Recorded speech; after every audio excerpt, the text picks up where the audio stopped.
Hi there, and from everyone here at Off Grid Outfitters, congratulations on the purchase of your new Patriot Campers X3. In this video we're going to run through a few of the tips and tricks and features and functions of the camper. We'll show you through the full setup and full pack down and anything we can sort of teach you in terms of the trailer, so when you come pick it up and take it away for your first trip, you're equipped with all the knowledge you need so you can hit the tracks and get out there as quick as you can. So in this video you may see some footage of some of the different campers in the range, different colours, that sort of thing. Rest assured the features are the same, so we've just used some footage from different campers to show you through. But otherwise we'll make sure we show you all the functions of the X3. I guess starting at the front, you've got our DO35 hitch, fairly straightforward sort of system. Not a whole lot you need to do in terms of maintenance or anything like that. We've got our pin that would obviously be on your vehicle. The pin comes with a little dust cover. But basically, yeah, the pin on your vehicle, you want to guide the trailer over the top of the pin, and just like a 50mm ball, you're going to drop the hitch onto the pin.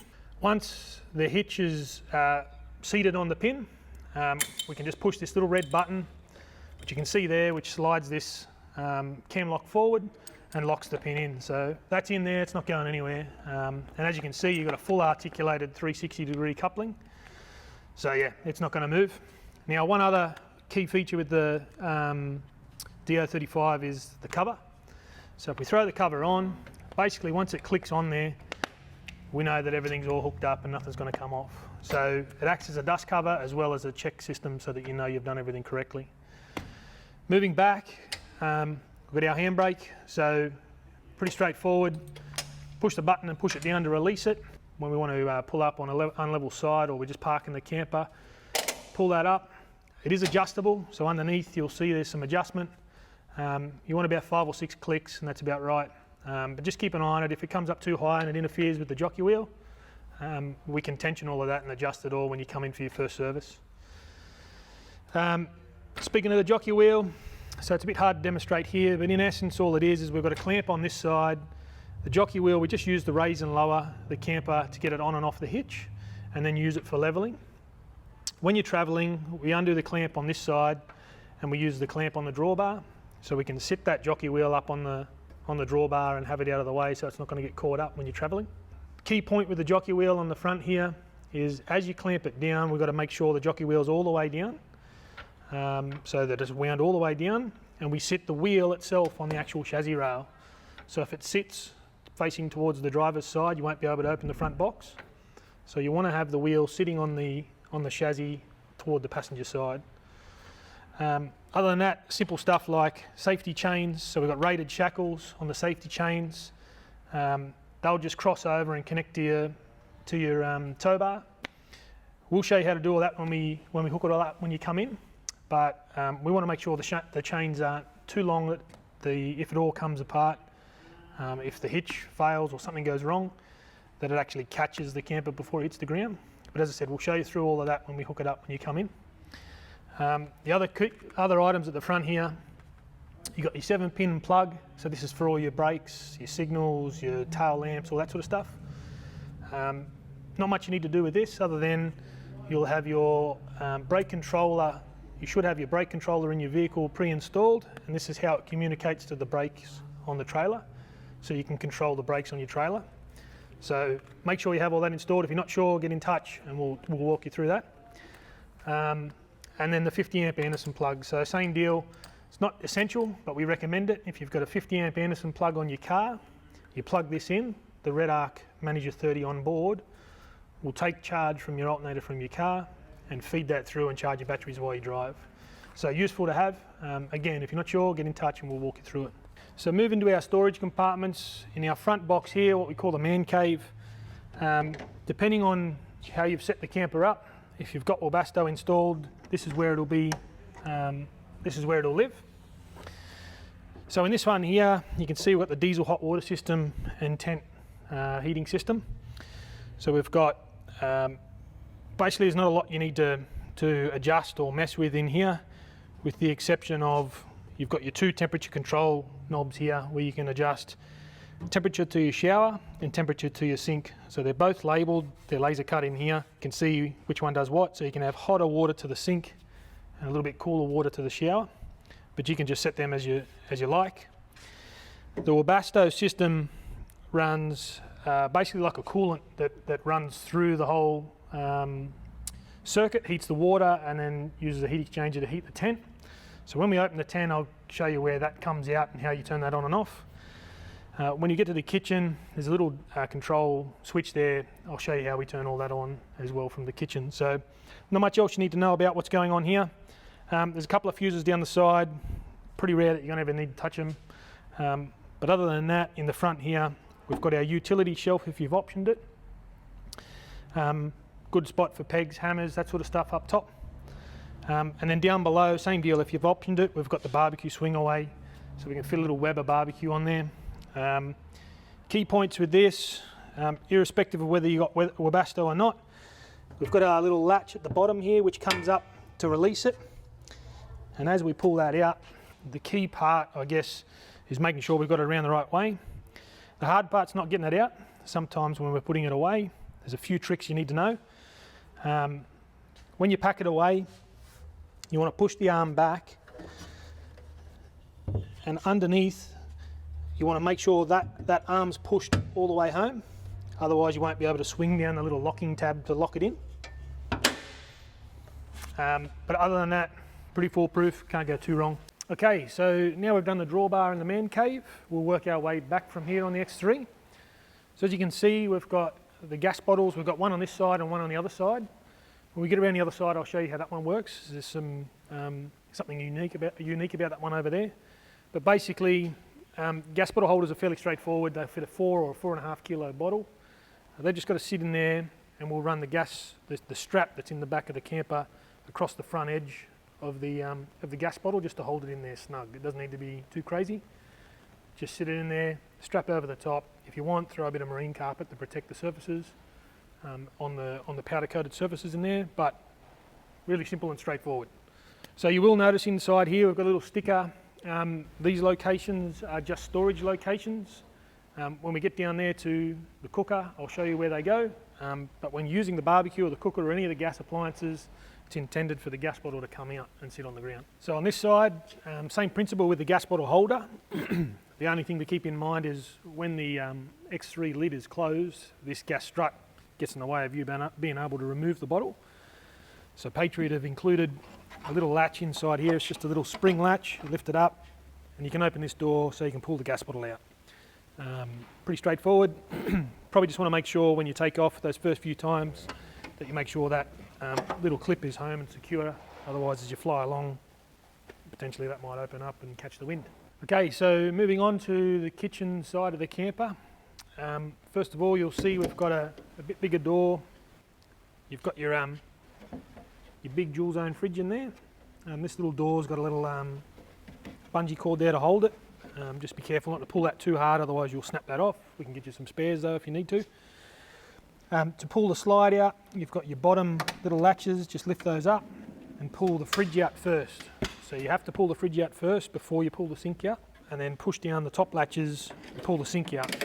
Little tap just swivels up and you've got hot and cold running water. So a little tip or a trick as you're pulling out the sink slide, as you travel along and you're travelling up hills, occasionally your cutlery drawer might just pop out a little bit and it won't let you slide the slide out fully by itself. There is some little holes cut into the side of the fridge slide here for you to be able to push that cutlery drawer home, and the thing will just slide out easily. So never force it, just take a second, have a look around. If something's not right, have a bit of a squeeze and you should be able to sort it out. So in your main kitchen section, there's a few little changes that have changed from the X1. Predominantly on the Red Vision, there's a few subtle things, but basically the buttons are slightly different. So we've got, at the top, we've got an awning light switch box, basically all the boxes, all the lights for the boxes. There's a button here for F for the front box, and then there's a couple of 12 volt outputs, one's for the compressor and all your accessories. And if you scroll down a page, you'll see inside lights and another 12 volt. The second 12 volt is for the 12 volt plug on the driver's side box opposite the fridge. Aside from that, everything else is pretty much the same on the X1 and the X1H. So we'll flick across and walk you through that now. Okay, so to start with, probably start with the red vision display.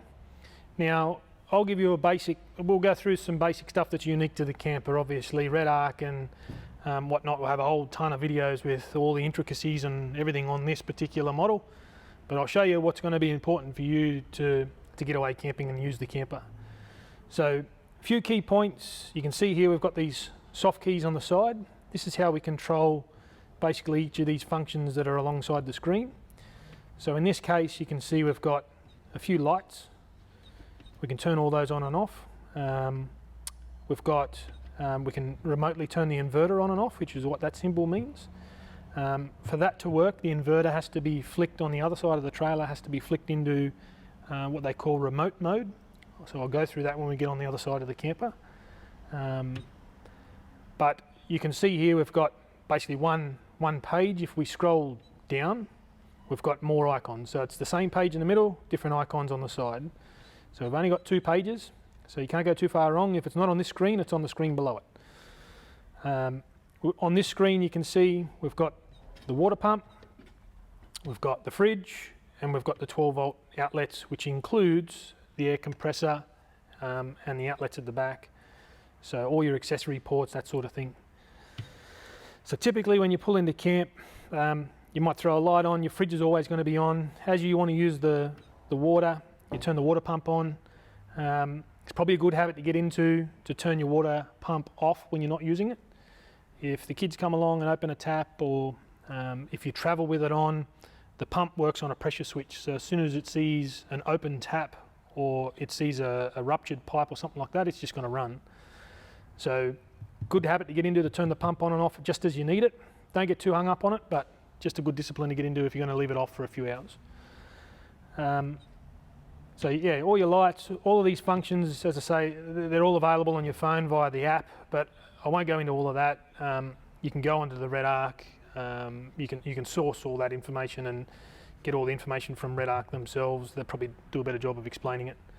So other useful information you see on the screen, in the middle of the screen here, we've got the time, we've got our temperature, which is the temperature both here and at the battery compartment. So there's a little temperature sensor on the battery.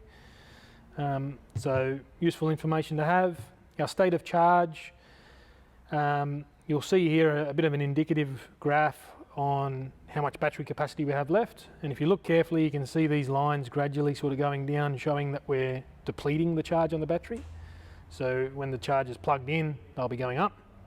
And then likewise, the little arrow beside it showing us the same thing. It's showing us that we're using power and the battery capacity is going down. With the current lights on and everything we have running, this just gives us a bit of a yardstick as to how long we'll go if we don't turn anything on or off. It just stays exactly as it is now. So keep in mind, this is showing that we'll have 2 days of whatever we have running right now until we run out of power. This is probably a worst case scenario, I guess you could say, is if the fridge is cycling, the Webasto's been turned on, you've got all the lights on, this is always going to show if everything stays as it is now. So as the fridge cycles, you'll see that, you know, that'll drop down to like 4 hours. Don't panic. That's just because the fridge is using a lot of power, but the fridge might only cycle once or twice an hour. So this will just give you an instantaneous reading. It's not gospel. But you can see here, if we turn things on and off, it goes up. So it's just a bit of a dumb calculation. Don't panic too much, it just gives you a bit of an idea. You'll also see here we've got our water tank levels. So currently we don't really have any water in there. But as you fill them up, they'll increase. You'll be able to see tank 1 and tank 2, how much water's in them. So that's the first screen, which is the middle screen. You'll see here, we've got the screen in the middle. There's a screen to the left and a screen to the right. I'll go to the screen to the right. This goes into, we just use these soft keys to switch between the screens. This goes into more of your, what's going on with your power. So you'll see some more keys on the side. This shows you some graphs and things like that to show you how much power you've used per hour, you know, how much you've used per day, how much sun you've brought in per day, all this sort of thing. Obviously that's going to be far more useful information once you're out and using it. But you can reset all of that. You can reset the cache, so every time that you go camping, you can see how much power you're using, how much power you're pulling in. What else we got in here? Inputs. So this shows you basically if you're trying to troubleshoot to see whether or not you're getting power from your vehicle, from the solar input or the 240. This will show you, this will light up green and show you basically a little graph to show you how much power is coming from where and what the voltages are. So let's say you plug in your 240 and you're not seeing any charge come in, you can come to this screen and see that the 240 is not working. It's not coming up on the red arc, so then perhaps maybe either your power point's off of the wall or your little circuit breaker here is switched off. Again, it's just more information to try and help you identify what's going on.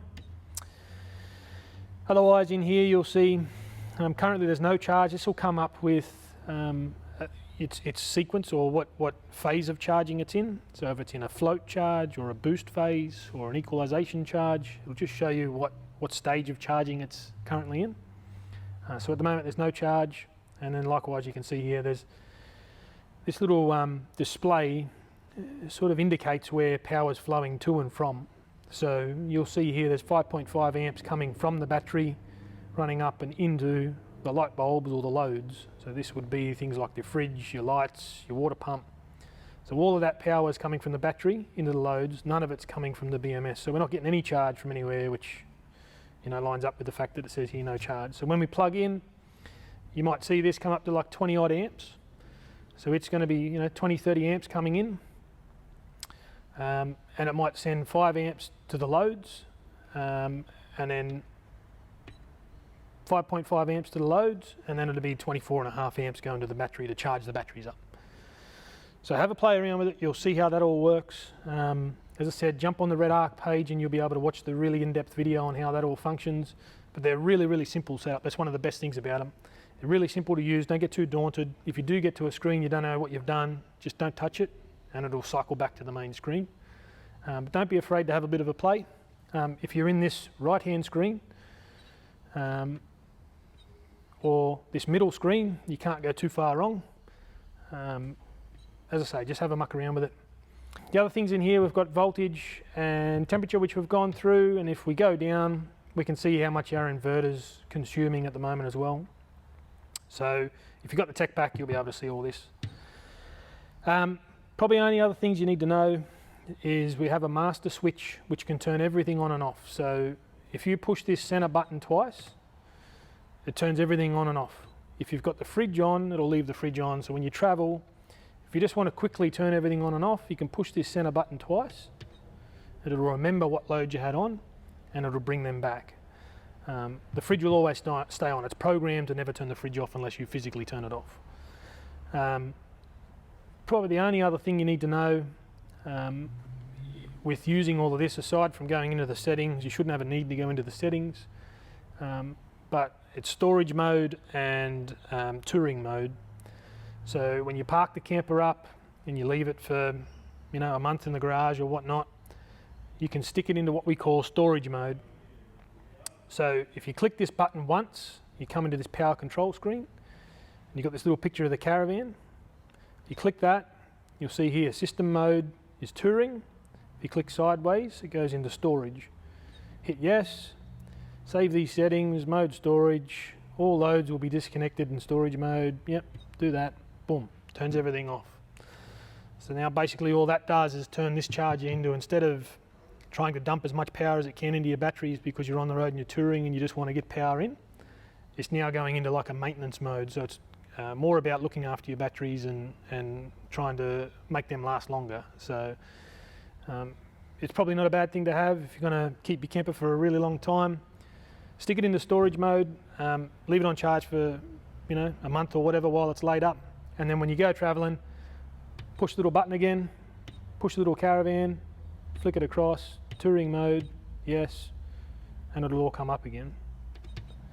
Right, so that's the Red Vision. There's a bit to it, but moving on, you can see elsewhere on here we've got some other controls. So obviously if you have the tech pack, then you're going to have the airbags. So the airbag suspension's something you're probably going to use fairly regularly to level up when you get into camp, or you can adjust the ride height while you travel. But mainly just level up when you get into camp. So It's controlled to bring on the actual compressor and energize everything and see the pressure gauge. We turn on our 12-volt accessories. This will bring up the pressure. Now, couple of points to realise when you were talking about airbags. The pressure is almost irrelevant. You're going to have different pressures from one side to the other. They're going to fluctuate. They're never going to be perfect. If they're exactly the same, there's nothing saying that your camper is going to be level. The pressures, as I say, are just as a guide. You probably don't want to go too high. You don't want to go above 90 odd psi. You shouldn't have any reason to be below 20 or 30 psi. The key important thing that you've got to check here is height. So use this as a tool to raise and lower the camper, but always reference it against the height, which I'll show you underneath. We've got a couple of height gauges on the against the wheels, which you can see. It's fairly straightforward. But to inflate, we've got these two paddle valves. So the bottom one is the left-hand side, the top one is the driver's side, the right-hand side. So to go up, we raise, we basically push the paddle valve towards the back, and that'll put air into the left-hand airbag. So as you do that, the camper will come up, and then likewise to lower it, push it the other way, it'll lower it down. So pretty simple. You can adjust all that. Most important thing, as I said, make sure you don't travel with not enough air in the airbags. If you go too low, you'll sit on the bump stops, and it will damage the camper. There's some height level gauges underneath I'll show you. That's the most important part, is make sure you're never below those height level gauges. Moving on, we've got a couple of sockets here, same deal there off that 12 volt, wherever that went, 12 volt outlet. So if your air compressor screen's on, that means these will be working. You've got USB and just SIG sockets, so everyone knows how to use them. And then in this particular one, well, before we get to the Webasto, the other thing I mentioned before was we've got our RCD. So as you plug in, if something was to go wrong with somewhere in the 240 system in here, this RCD will trip. So you'll see here, you can see it's pretty clearly, it's off. This little flag will be down as well. There's an issue. So if you turn this back on and it trips again, don't do it again. There's a problem with your 240 system. So it won't always be in the camper. It might be the lead that connects the camper, but somewhere this RCD is protecting you from getting an electric shock. So if it keeps turning off, give us a call, get in touch. We've got an issue we've got to try and sort out. But otherwise, you shouldn't really need to mess with that. Don't panic if it does fall off every now and then. You might bump it, flick it on. If it comes back on, we're all hunky-dory. So last but not least, we've got our Webasto controller. So if you have this fitted in the front, this is basically where we run the whole thing. So we've got a few different options here on the screen. There's timers, so you can turn it on so it runs for between 6 AM and 8 AM in the morning if you set the days and all the rest of it, but no one's got time for that. You've got a few different settings and things, but in essence, all you really need to know is you push the little on-off button in the top right-hand corner. It'll illuminate the screen. Go to heating, push the little dial. It asks you how long you want it to run for, so if it's an hour or 2 hours or however long you want it to run for. Let's say we go max, hour and 55, that'll do, away she goes, and turns green and it'll fire up. So it's going to take about 5 minutes or so for it to warm up and heat up and get going. You'll hear it, it'll sound like a little aeroplane motor. You don't really need to do much else other than that. It'll just run through its motions and heat up, and then the water will be hot in about 5 minutes time. So to turn it all off, it's important that you actually, in the reverse order, I guess for the same reason, let it cool down. So don't turn it off here on the screen. Turn it off up top here, just hit that green button and you'll see it'll go white and it'll just start going through its cool down cycle. So don't cut that short, let it run through its cycle. But if you let it do all that, you won't carbon up, you won't have any issues, and it'll always work for you. So that's about it for in here. There's a bit going on. This is the brains of the whole thing. So of course you can go back and watch it again, and if you've got any questions after you pick up the camper, then this video is here for a reference. If you still have any questions, get in touch with us and we're more than happy to help you with any issues. Okay, so that's the TVMS and the Webasto covered. Underneath on the front here, we've got a little 240 volt control system, if you like. We've basically got shore power and inverter power and a switch, a three-way switch for you to choose between them. So if it's in the middle, it's off. There's no 240 volt power going to any of your power points anywhere. If it's in the up position, then that's supplying power or 240 volts from the inverter. If it's in the middle position, there's just no power at all. If it's on the down position, it's taking power from your what we call the shore power. So basically where you plug into a caravan park or a power point somewhere into the side of the trailer.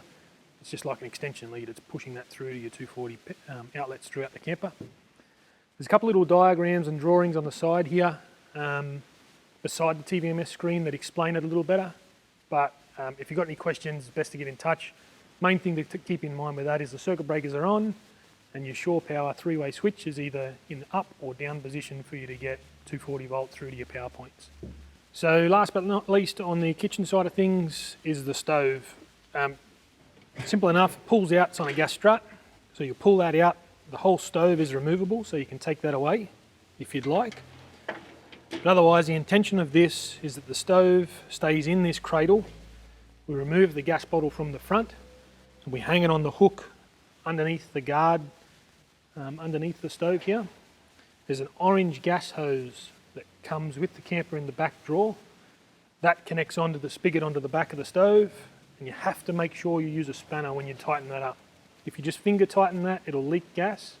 Potentially you might start a fire. So make sure you use a spanner when you're tightening up that gas hose. Aside from that, you will need a lighter to light the stove. There's a griller there. It doesn't have a little auto ignition thing. You do need a lighter. But yeah, simple enough.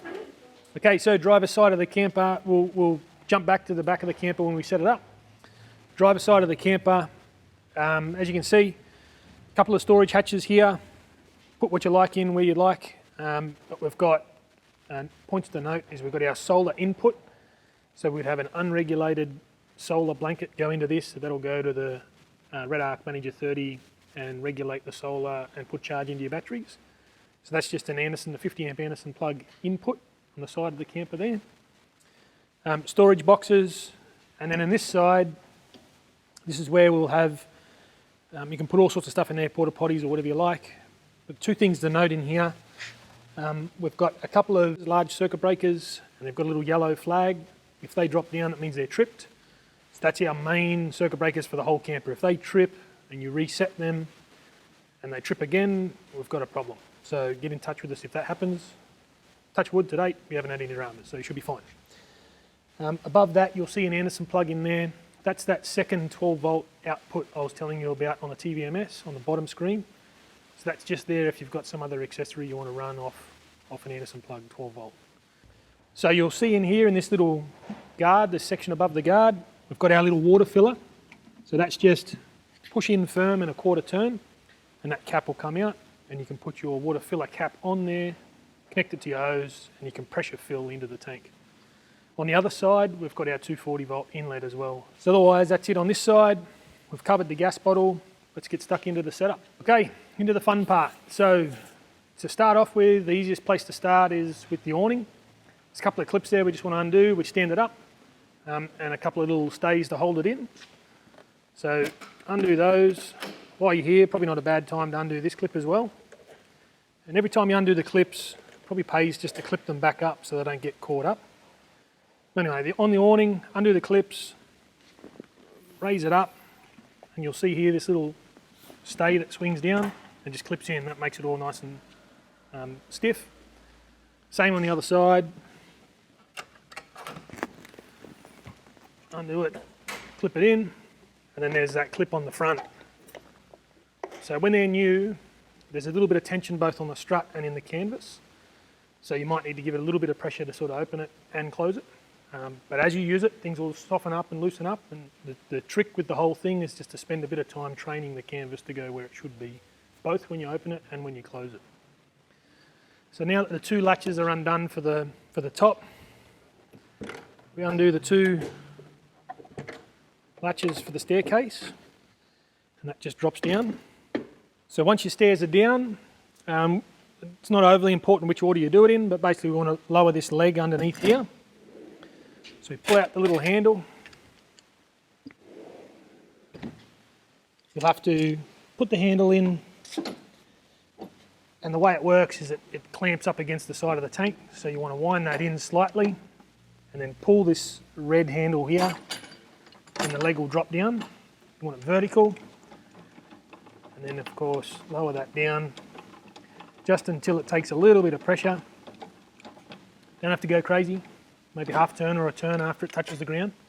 The idea of that is to support the camper once we throw the roof over and all that weight transitions over to this side.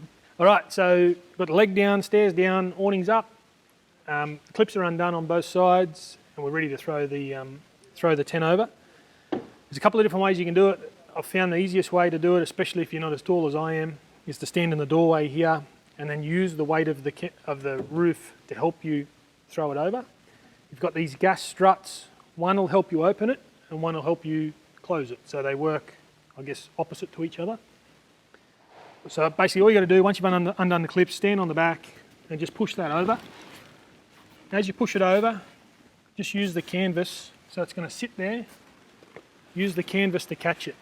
So you grab these poles, and as you can see, it's not going to run away on you. Again, as it ages and as it beds in, everything's going to loosen up and it might open a little quicker. So just be standing there ready to catch it. Once it comes over, the only other thing we've got to do is underneath here, we've got our ladder, which is also the bed support. So that just comes down, clips in, and that's it.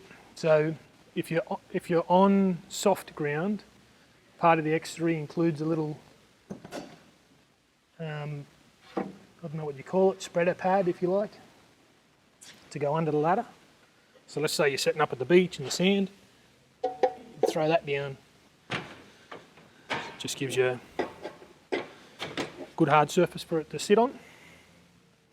Again, when it's new, because the struts are stiff, the canvas is stiff, you might have to use one of the guy ropes or something to peg it down just to help the struts. It's not really going to matter that much. Once you're in bed, it's not going to move, but it's just because everything's so new. So before we jump inside, we've got all our bungee cords.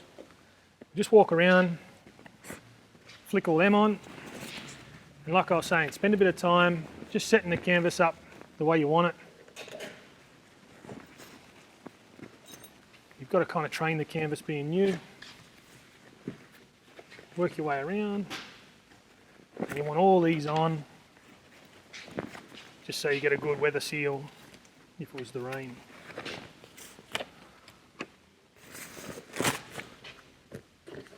Some Velcro spots around the camper. Come back to them.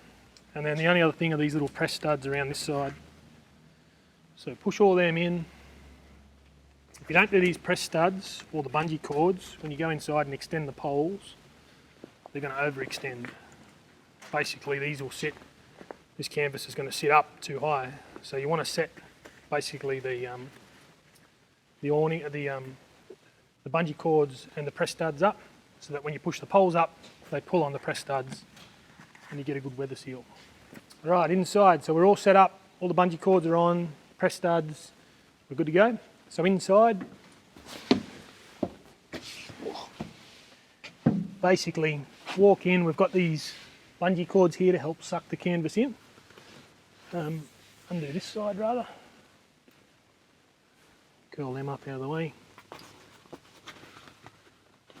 Little pocket up there. So once we're in, we've got the 3 poles. Undo the latches, they've already been undone. A little bit of pressure. And what you might find, it could be worthwhile just marking a few little lines once you find the nice little spot for them to sit. You don't want to overdo it. Just get it so the canvas is firm.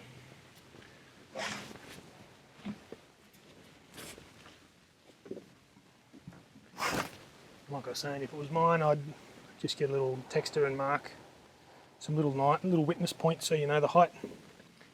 Okay, so once you're done inside, you're going to come out, predominantly because it's new, you're going to spend a bit of time. See these Velcro pieces here? You want to have it all nice and sealed. It's fairly self-explanatory how it all works. Basically it all Velcros in, gives you a nice bug and weather seal, but spend the time going around, getting the canvas looking nice and neat. We've got our little window there that got some spring poles.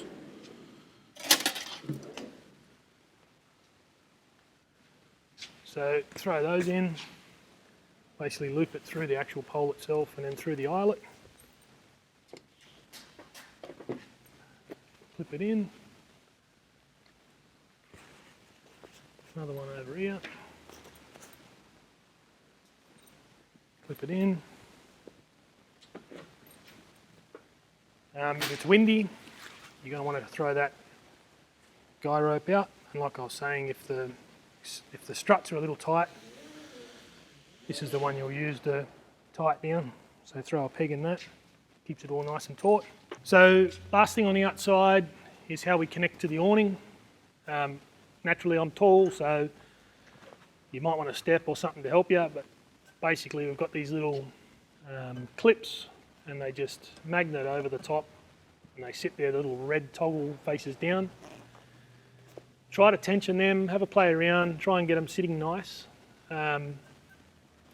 We see it all the time, they're over tensioned, or if it looks funny, it's probably not right. So just spend a bit of time getting everything nice and taut.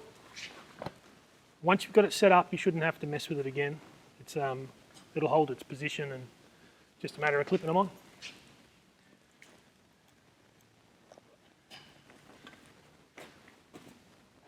Roughly, that'll do. Throw a few pegs in and that's it. Okay, so inside you've got the choice, first and foremost you've got the choice of a table or the bunk. So if you've optioned the bunk, it'll come in a canvas bag loose. It basically replaces this table. So if you decide you wanted to use the bunk as opposed to the table, it's just a few screws. You undo the screws, remove the table, and then those same screws bolt in for the bunk system. And it works in a similar way to the table, and the standard bunk just flips up, and you've got a couple of legs under here that flip out and clip in. So it's virtually the same thing on this side. So it just lifts up, same legs, works the same way, turns this whole thing into a small little bed. So if you're not using it, it folds down. This little bungee cord here, you can flip that on.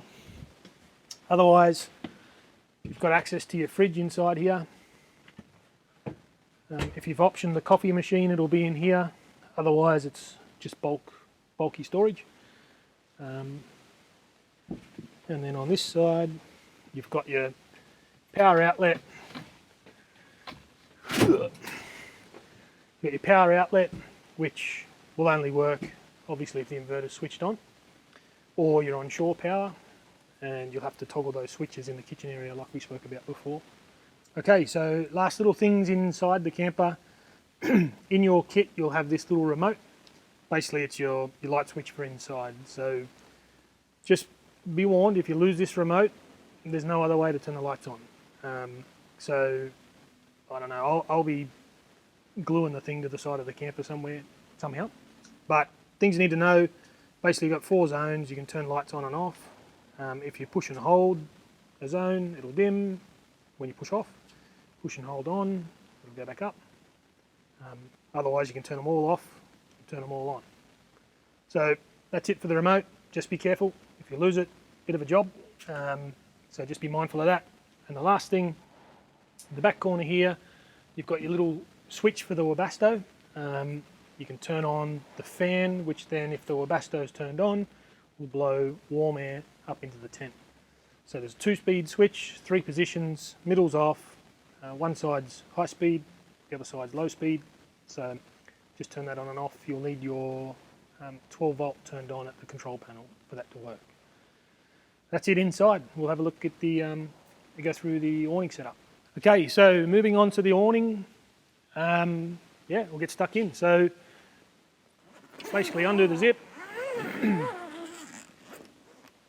A couple of things to be careful of with the awning, especially when it's new. First thing's this bag. So when you fold the awning out, you want to be really careful. Where's that bracket? You want to be really careful of these knuckles here when they fold out. Basically, as these knuckles come out, the bag can potentially get caught on it, and you won't feel it as you're levering that out. You can rip the bag. So just be really, really vigilant with that bag. Be really careful to make sure that zips all the way up and that bag's tucked up out of the way so those knuckles don't catch it. Because if you rip it, it's not a problem. It's not a warranty thing. You've broken it. So just be mindful of that. So once we've got the bag out of the way, I just like to tuck it up out of the way, undo these straps.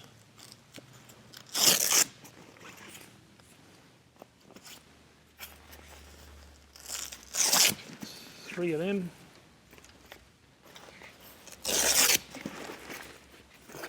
And you'll see it all rolls down.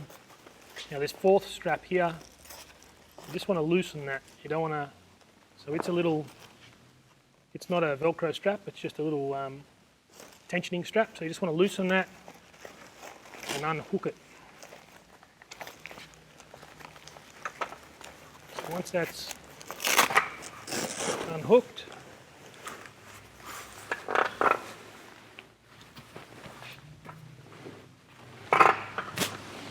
bring it all out. One thing with this awning, although we'll call it semi-self-supporting, it will support its own weight. If it's raining or it's windy and you've got a lot of weight on those knuckles, it can break these knuckles. These knuckles are designed to be the weak point, so don't go crazy with it. If it is windy, it's probably not a bad idea to have somebody standing sort of here, just in case the wind gets under it and sends it up. So just be cautious of that. Once you've got it set up, you fold it out and you'll see there's a small pole, and we're going to clip that into the back of the trailer back here. So just fan this out.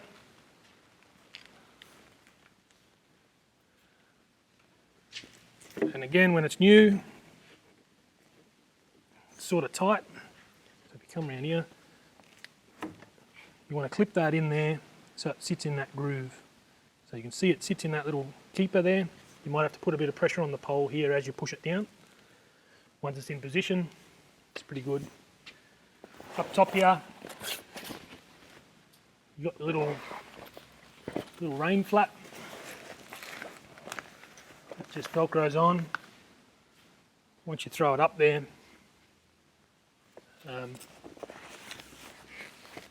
it'll just velcro on and give you a bit of a rain gutter to stop the rain coming between the awning and the tent. So you're going to pull this front section around. Pays to have the tie down pulled out of the awning. So you want to bring this around just gently, don't force anything. And then you'll see there's a couple of spots you can put this rope. There is a little groove on the drawbar just on the front here, but otherwise I just seem to prefer to put it on the jockey wheel there. And you want to bring that up, don't go too crazy, but just bring that up, maybe a little bit tighter.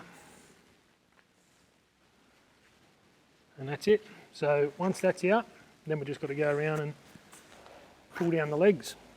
So on the legs, you'll see these little toggles that you can pull on. Pull them out, twist the bottom, and you can extend the poles. You'll see here on the poles, you've got a couple of points there where you can cross peg the legs. But yeah, just work your way back around. So once all your legs are down, you've got everything in situ, you've got a few pegs in the legs. Last thing you'll do is just retension that guy rope up to the drawbar, make sure everything's nice and taut. And then the last thing you'll do, you've just got one spreader bar here. This will live probably alongside your mattress in the bed when you close it up. But otherwise, it'll just pop in here. There's a little hole. Same on this side. That helps tension it all so it looks nice and neat. But yeah, just spend a bit of time going around.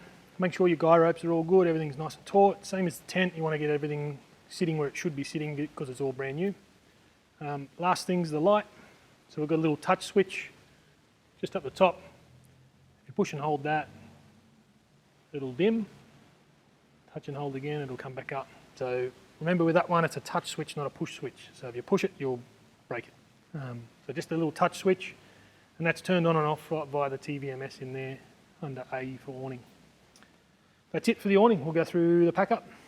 Okay, so we've set up, we've had a good couple of days camping, and now the pack up. So pretty much the opposite. Turn the light off first, obviously. Remember, it's a touch switch. Remove the spreader pole. And before you get too carried away, basically go around and just bring up all the legs. Just again, be mindful of the wind. If the wind gets a hold of this, it'll bend or break. So loosen the rope. So once you've got all the legs up, loosen the rope. Take it off. Now it's important when you pack it up that you pack up the front section first. Have that away and then do the rear section. If you do it the other way around, you can potentially cut the awning. Just here where the awning, the material, just here where the hinge is. So it's really important that when you pack up the front first and then the back. So basically gather it all up, tuck it all underneath, just sit it out of the way, and then around this side, you basically want to put a bit of pressure on this pole, lift it out, disconnect the Velcro that connects to your tent, and just tuck that pole up out of the way. Again, as you close this up, just be really mindful of that knuckle there so you don't rip the bag or do any damage there. Close it up. Now of course, this knuckle you can see here is up on the top side. So we want these poles to sit on the top side. And the front arms come in, the knuckles on the bottom side. So they're going to sit underneath. So these top arms will sit up here. And we had that strap we loosened off before. This strap here. So basically you want to feed that over. A little bit of tension, don't go crazy.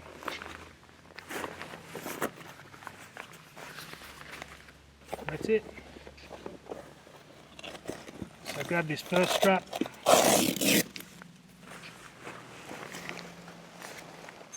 I'm going to feed it through the eyelet underneath. So it feeds through and doubles back. We've got some Velcro in there, so that's all nice and tight. Probably do this one.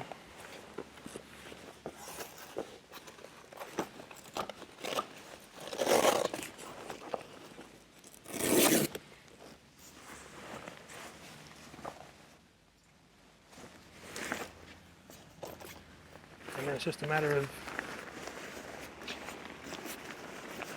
rolling up the material and throwing this third strap on. So once that's strapped on, then it's just a matter of zipping up the bag. So again, because it's all new, you've got to give it a bit of time. Just slow it all down, don't try and rush. Spend the time to fold the material in, get it out of the way.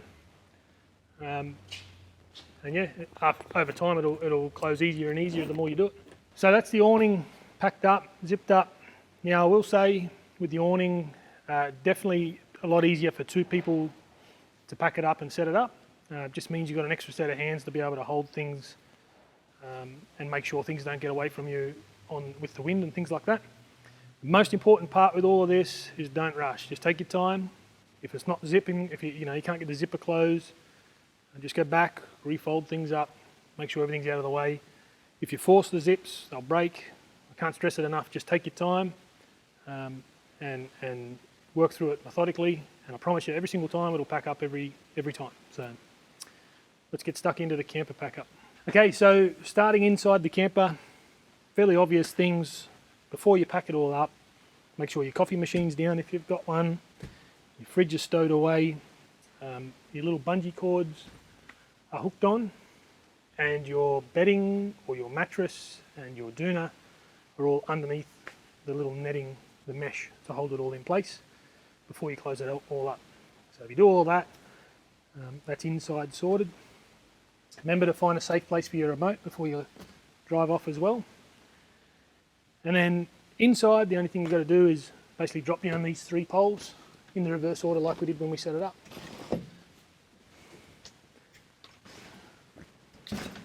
undo those. No need to do them back up again. And that's it. Work your way around the camper, undoing the bungee cords, same way we did when we set it all up. Take out your little spring poles. If you don't want to use this, little entrance or whatever you want to call it, you are able to, there's a toggle here, you are able to toggle this flapper canvas down so it doesn't blow around. So you can do that on both sides and have it all set up so it's taut without actually having to set it all up with the spring poles. So if you find you're not using it and that's a little bit quicker, just do that. Keep working your way around. So we've gone around, we've undone all the toggles, all the press studs, pulled all these Velcro sections apart so that they can fold up, collapsed all the poles. Last thing I haven't done is these toggles above the awning. So you can see it all just sort of starts to fall into itself. Being a brand new tent, just take your time. You want to fold it all up, and as you go you want to carefully fold everything nice and neatly in between these webs so that you can close the lid nice and easily. So the easiest way I've found, and again if you're not tall you can use these steps to your advantage. Stand on the steps here. If you've got two people, again it'll make it easier. But if you don't, if it's just you, you can do it with one person, you don't have to be huge. Stand here and pull on the canvas, basically flip it over.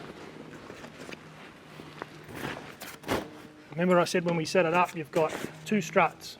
You've got one to catch it when it opens and one to help you close it. So it's not too heavy to be able to flip it over. So spend a bit of time just going around tucking it all in. So you spend a bit of time, tucked in all your canvas, got it all nice and neat. There's a few ways you can do this. Easiest way I find is either you stand up on that step, or if you come around here, probably jump up on the drawbar, and you've got a bit of body weight you can throw down on it. And you want to hook that onto this hook here. So you undo your latch, and then just a bit of pressure and hook it on. A bit of body weight and hook it on. So throw that on, and you're good. Close up the staircase.